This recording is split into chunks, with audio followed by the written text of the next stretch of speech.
Hello అండి. Welcome to నవలా హృదయం. ఇక ఆలస్యం చేయకుండా కథలోకి వెళ్ళిపోదామా?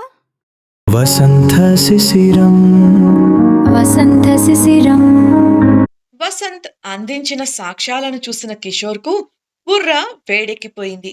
ఇన్ని సాక్ష్యాలు శిశిర వైపే వేలు చూపిస్తున్నాయి. అందులోనూ శిశిరే స్వయంగా అంతా తానే చేసినట్లు ఒప్పుకుంది. విచారణ జరిపింది గగన్. కాబట్టి సాక్ష్యాలు తప్పయ్యే అవకాశం లేదు. కానీ అతని మనసు మాత్రం శిశిర తప్పు చేయదు అని చెప్పింది. అదే విషయాన్ని వసంతకు చెప్పాడు కిషోర్. నేను మొదట ఇలాగే ఉన్నానురా, కానీ తనను టెస్ట్ చేయాలి అనుకున్న ప్రతిసారి తన ప్రవర్తన తనే తప్పు చేస్తుందని నమ్మేలా చేసింది. తను కంపెనీలో అడుగుపెట్టని సమయంలో ఒక్క టెండర్ కూడా కోల్పోలేదు అంటే నమ్ముతావా? తర్వాత తను ఇన్వాల్వ్ అవ్వగానే డేటా లీక్ అయింది.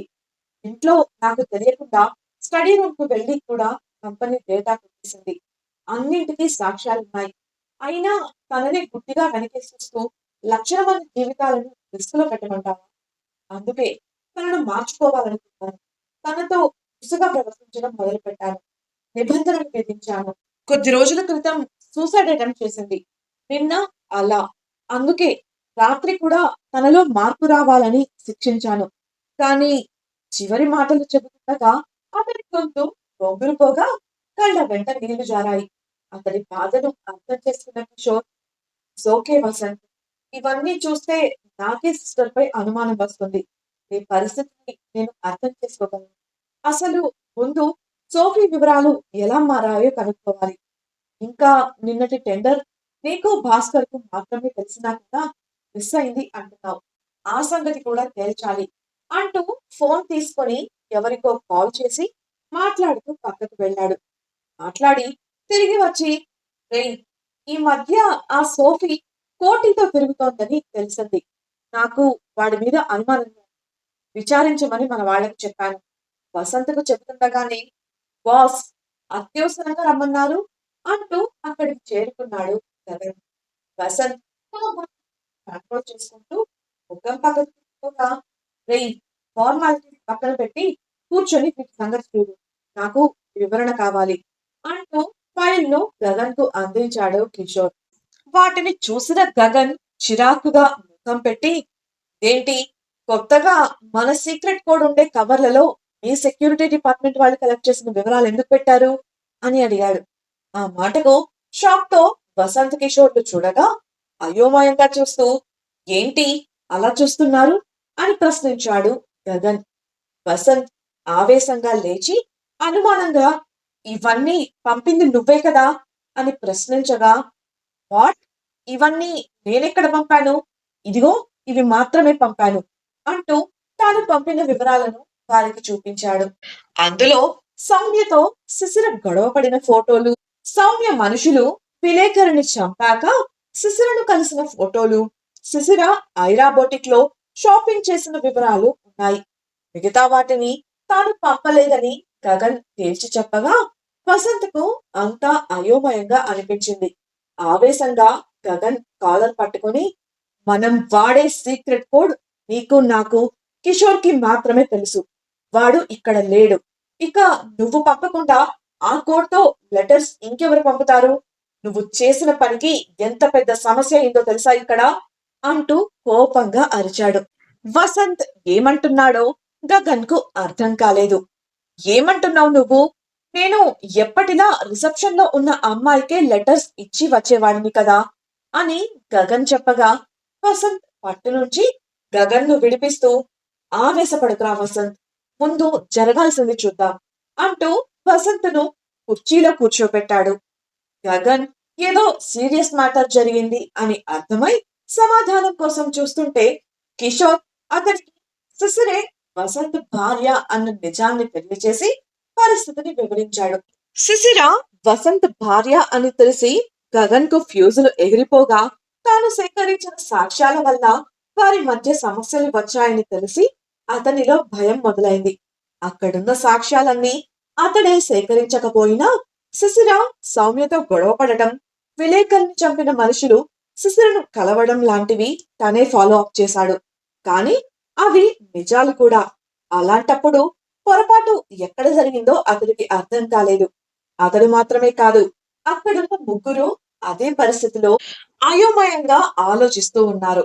అసలు ఇదంతా ఎప్పుడు మొదలైంది? అంటే సుశీలపై తాము ఎప్పటి నుంచి దృష్టి పెట్టాం అని వారు ఆలోచించినప్పుడు కిషోర్ విదేశాలకు వెళ్ళాకే, అది కూడా అతడి ద్వారా సోఫీ వివరాలకు బదులు సుశీల వివరాలు అందినప్పుడు అని అర్థమైంది. అంటే కిషోర్ ద్వారా వచ్చే వార్త తప్పకుండా వసంత్ నమ్ముతాడు అన్న పక్కా ప్లాన్ తో సాక్ష్యాలు మార్చేశారు.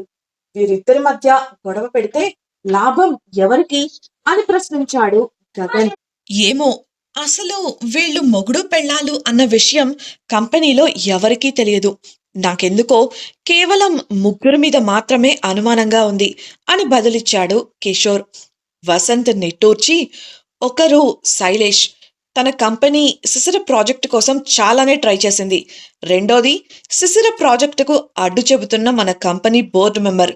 మూడోది దినేష్ విషయంగా సోఫీ. అంతేనా అని ప్రశ్నించగా కిషోర్ తల అడ్డంగా ఊపి, మొదటి ఇద్దరూ కరెక్ట్, కానీ మూడోది సోఫీ కాదు అనగా వసంత్ గగన్లు అది ఎవరై ఉంటారా అని ఆసక్తిగా చూశారు. అంత ప్రమాదకరమైన మనిషిని ఎలా మర్చిపోయావురా నువ్వు? కంపెనీలో పనిచేస్తున్న బయటి వారిలో నీకు శిశిరకు పెళ్లి జరిగింది అని తెలిసిన ఒకే ఒక్క మనిషి సౌమ్యవర్మ అని గంభీరంగా చెప్పాడు కిషోర్. ఆ మాటకు కళ్ళు పెద్దవి చేస్తూ, తనిలా ఎందుకు చేస్తుంది? అంత అవసరం ఏముంది అని వసంత్ అడగగా, రేయ్, తనకే కదా అవసరం, తను ఎలాంటిదో మర్చిపోయావా? మీ ఇద్దరిని విడతీసి తను నీకు దగ్గరవ్వాలని ప్లాన్ చేసుండొచ్చు కదా విసుక్కున్నాడు కిషోర్. కానీ అలా చేస్తే రాజేంద్రవర్మ గారికి తెలిసిపోతుంది కదా. తను ఎవరికి భయపడినా భయపడకపోయినా ఆయనకు భయపడుతుంది. అందులోనూ తన పుట్టినరోజు ఫంక్షన్లో తనేం చెప్పిందో విన్నావు కదా అన్నాడు వసంత్. నువ్విప్పుడు ఎప్పుడో 6 ఏళ్ల క్రితం ఉన్న వసంత్వి కాదురా, ఈ సిటీలోనే నంబర్ 1 వ్యాపారస్తుడివి. అవి తను ఆ రోజు అన్న మాటలు. ఆ మాటలు పట్టుకునే తనను అనుమానించకుండా ఉంటావా? తన అసలు రూపం ఎంత భయంకరంగా ఉంటుందో నీకు తెలీదా అని వాదించాడు కిషోర్. 2 నిమిషాలు ఆలోచించిన వసంత్కు సౌమ్య ప్రవర్తన ఎక్కడా అనుమానించేలా అనిపించలేదు. అదే విషయాన్ని కిషోర్తో పంచుకోగా, అది ఫారెన్ నుంచి వచ్చాక నాటకాలు వేయడంలో ముదిరిపోయిందిరా, సరిగ్గా ఆలోచించి చూడు.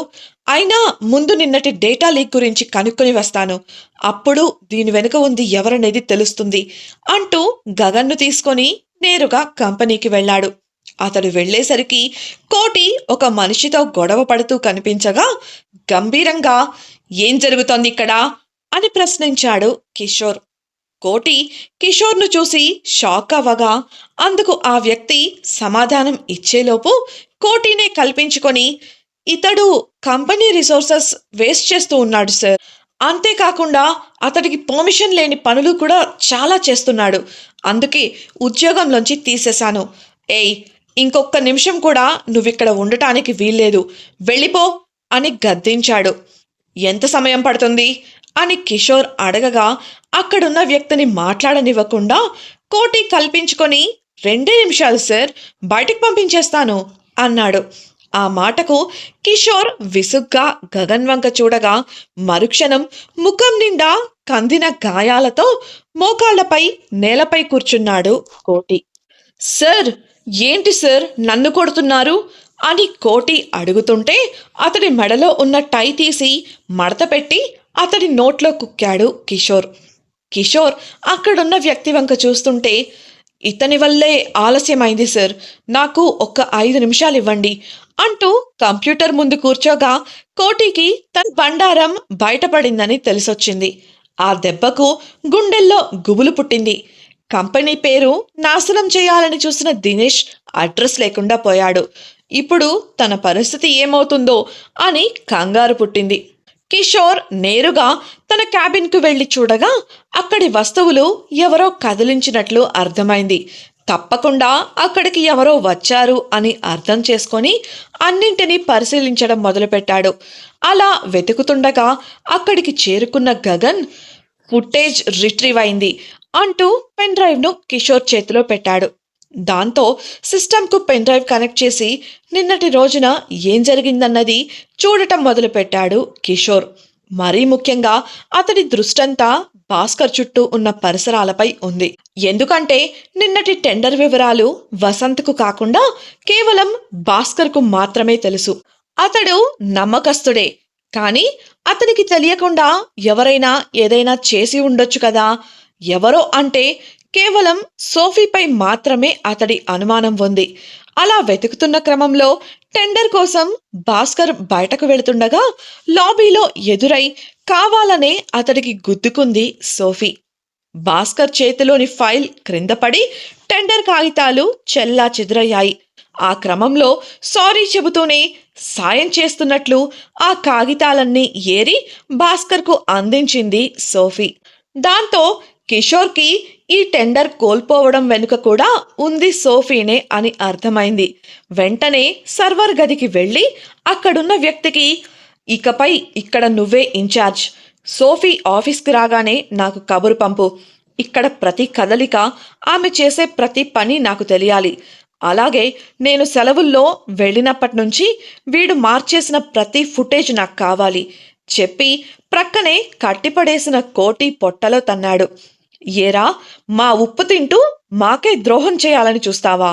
నీకు మా చేతిలో ఉందిరా అంటూ హెచ్చరించి గగన్కు సైగ చేశాడు. గగన్ కోటిపై గోనెసంచి కప్పగా కోటిని ఆ గోనెసంచిలో మూటకట్టి అక్కడ ఉన్న వ్యక్తి సాయంతో వెనుక తలుపు గుండా బయటకు తీసుకువెళ్లి కారు డిక్కీలో పడేశారు. వారి కారు అలా ఆఫీస్ పరిసరాలను దాటుతున్న క్రమంలో పసుపు రంగు స్టైలిష్ ఫార్మల్ వేర్లో ఆఫీస్లో అడుగుపెట్టింది సోఫీ. ఆమెకు ఎదురైన గిరీష్, అదేనండి కిషోర్ నియమించిన కొత్త సెక్యూరిటీ మరియు సర్వర్ గది ఇన్ఛార్జ్. ఓరకంట ఆమెను గమనించి నేరుగా వాచ్మెన్ దగ్గరకు వెళ్ళాడు. అతడితో మాట్లాడి సర్వర్ గదికి వెళ్ళిన అతడు కిషోర్ అడిగినట్లు కోటి డిలీట్ చేసిన పాత సీసీ ఫుటేజ్ సేకరించే పని మొదలుపెట్టాడు. హాస్పిటల్ సెల్లార్లో కార్ పార్క్ చేసి లిఫ్ట్ వైపు అడుగులు వేసిన కిషోర్కు డిక్కీ నుండి ఒక్కటే శబ్దాలు వినిపించాయి. అందులో ఉన్న కోటి ఎలా అయినా తప్పించుకోవాలన్న ఉద్దేశంతో డిక్కీ తలుపును తన్నుతూ శబ్దాలు చేస్తున్నాడు. విసుగ్గా వెనక్కు తిరిగిన కిషోర్, ఆ డిక్కీ తెరు అంటూ గగన్కు చెప్పి డ్రైవర్ సీట్ కింద ఉన్న సీక్రెట్ లాకర్ ఓపెన్ చేశాడు. అందులోంచి చిన్న సీసా సిరంజి తీసి సీసాలోని మందును సిరంజిలోకి ఎక్కించి చుట్టూ ఎవరూ లేరుగా అని గమనించి మరి పశువుకు సూదిగుచ్చినట్లు కోటి తొడపై సిరంజిని దించాడు. అలా పూర్తిగా మందును ఎక్కించాడు. నోటికి ప్లాస్టర్ ఉండటం వల్ల కోటి అరుపు బయటకు రాకపోగా అర నిమిషంలో కోటి స్పృహ కోల్పోయాడు. డిక్కీ మూసేసి హాస్పిటల్లోకి వెళ్ళి అక్కడున్న డస్ట్బిన్లో సీసా సిరంజీలను పడేసి వసంత్ దగ్గరకు వెళ్ళాడు కిషోర్. సీసీ ఫుటేజ్ అతడికి చూపించి, సిస్టర్ తప్పు లేకుండా తనను నువ్వే అపార్థం చేసుకున్నావు అనడానికి ఇదే సాక్ష్యం రా అన్నాడు. వసంత్, భాస్కర్ దగ్గర ఉన్న పేపర్లలో టెండర్ కొటేషన్ లేదు కిషోర్. అందులో కేవలం ఆ టెండర్కు సంబంధించిన ప్రాజెక్టు వివరాలు మాత్రమే ఉన్నాయి. అసలు కొటేషన్ ఉన్న డాక్యుమెంట్స్ నా దగ్గర స్టడీ రూమ్లో ఉన్నాయి. శిశిర అర్ధరాత్రులు ఎవరికీ తెలియకుండా ఆ గదికి వెళ్ళి డేటా దొంగలిస్తోంది. ఇదిగో సాక్ష్యం అంటూ నిర్మల పేరుతో ఛాయ పంపిన వీడియోను చూపించాడు. అది చూసిన కిషోర్ కళ్ళు షాక్తో పెద్దవగా వసంత్కు ఏదో స్ఫురణకు వచ్చింది. ఇంతకీ వసంత్కు వచ్చిన ఆలోచన ఏంటి? అతడి ఆలోచనలు నిజాల వైపు కదులుతున్నాయా? అతడు చూపిన సాక్ష్యాలను కిషోర్ నమ్ముతాడా? సోఫీ సౌమ్యల బండారం బయటపడనుందా? కిషోర్ తిరిగి వచ్చిన విషయం సౌమ్యకు తెలిస్తే ఏమవుతుంది? అతడు నిజాలు తవ్వి తీస్తున్నాడని తెలిస్తే సౌమ్య ఏం చేస్తుంది? తెలుసుకోవాలనుకుంటున్నారా? అయితే ఛానల్ను సబ్స్క్రైబ్ చేసి వసంత శిశిరం నెక్స్ట్ పార్ట్ వినేయండి. అలాగే మీకు ఈ వీడియో నచ్చినట్లయితే లైక్ చేసి మీ సన్నిహితులకు షేర్ చేయండి. మీ అభిప్రాయాలను మాతో పంచుకోవడం కోసం కామెంట్ సెక్షన్లో తెలియజేయగలరు. ఇట్లు మీ నవలా హృదయం team. Thank you for listening.